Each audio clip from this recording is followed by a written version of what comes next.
की महफिल सजी है शेखपुर में देखिया, नूर की महफिल सजी है शेखपुर में देखिया, नूर की महफिल सजी है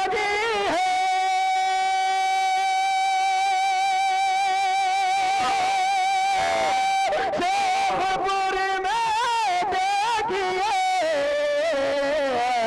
रोशनी रोशनी रोशनी रोशनी है शेखपुर।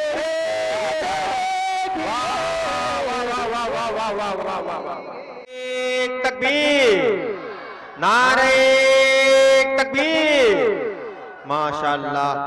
दोस्तों, ये थे हमारे मोहम्मद सालिम साहब जो आप लोगों को नाते नबी सुना रहे थे। आइए दोस्तों, अपने आप हम असल मकसद की तरफ रवाना होते हैं। उसके बाद इंशाअल्लाह एक के बाद दीगर शोरा को हम आपके हवाले करेंगे, जैसा चाहिएगा आप उसको इस्तेमाल कीजिएगा। आइए, बहरहाल बहुत कम बात करते हुए, दर्द लंबी न बांधते हुए, हजरत के सामने ज्यादा बोलकर अपनी आकबत खराब नहीं करना चाहता हूँ।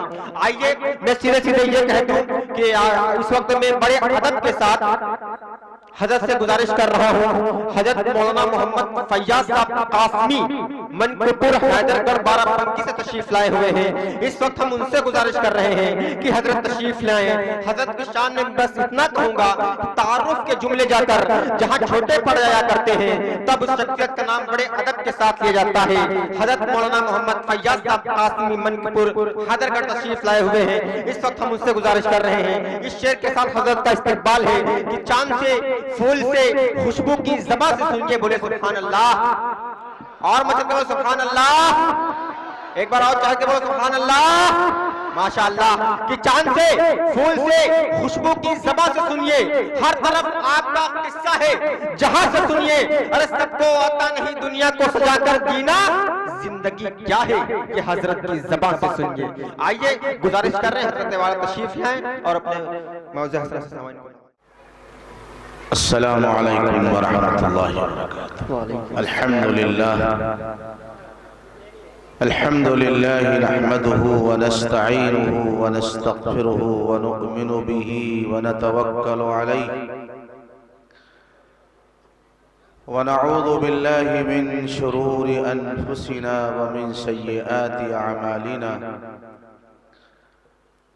वनऊज़ु बिल्लाहि मिन शुरूरि अनफुसिना व मिन सय्यिआति अमालिना मन यहदिहिल्लाहु फला मुदिल्ल लहु व मन युद्लिलहु फला हादिय लहु व नशहदु अन ला इलाहा इल्लल्लाहु वहदहु ला शरीका लहु व नशहदु अन्न सय्यिदना व सनदना